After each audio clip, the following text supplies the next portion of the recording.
আসসালামু আলাইকুম, আমি মোহাম্মদ ইকবাল হোসেন ফিরে আসছে এআই এর ইতিহাস নিয়ে। বাংলাদেশে কৃত্রিম বুদ্ধিমত্তা বা এআই কতদূর এগিয়েছে, আর আমরা কতটুকু প্রস্তুত? আসুন জেনে নেই। এআই এর গুরুত্ব বাংলাদেশে। এআই মানে শুধু রোবট নয়, এটি এখন আমাদের দৈনন্দিন জীবনের অংশ। ব্যাংকিং, স্বাস্থ্য, কৃষি, এমনকি শিক্ষাক্ষেত্রেও এআই প্রযুক্তি ব্যবহার হচ্ছে। এআই অটোমেশন এনে কাজের গতি বাড়াচ্ছে এবং সিদ্ধান্ত গ্রহণকে আরও বুদ্ধিদীপ্ত করছে। বাংলাদেশে এআই কতটুকু পৌঁছেছে? বাংলাদেশে এআই নিয়ে কাজ শুরু হয়েছে, বিশেষ করে ফিনটেক, ইকমার্স এবং সরকারি নীতি নির্ধারণে।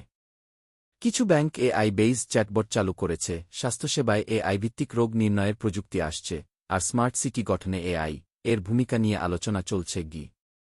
মানুষ কতটুকু জানে এআই সম্পর্কে? সাধারণ মানুষের এআই মধ্যে সম্পর্কে জানার আগ্রহ বাড়ছে, কিন্তু এখনও অনেকেই এর কার্যকারিতা সম্পর্কে সচেতন নয়। তবে তরুণ প্রজন্ম এআই শেখার দিকে ঝুঁকছে, যা ভবিষ্যতে দেশকে এগিয়ে নিয়ে যেতে পারে। বাংলাদেশে এআই এর ভবিষ্যৎ উজ্জ্বল, তবে আমাদের আরও শেখার ও প্রস্তুতির দরকার। আপনার কি মতামত? কমেন্টে জানাতে ভুলবেন না। ভিডিওটি ভালো লাগলে লাইক, শেয়ার আর সাবস্ক্রাইব করুন এআই এভরিওয়ানে।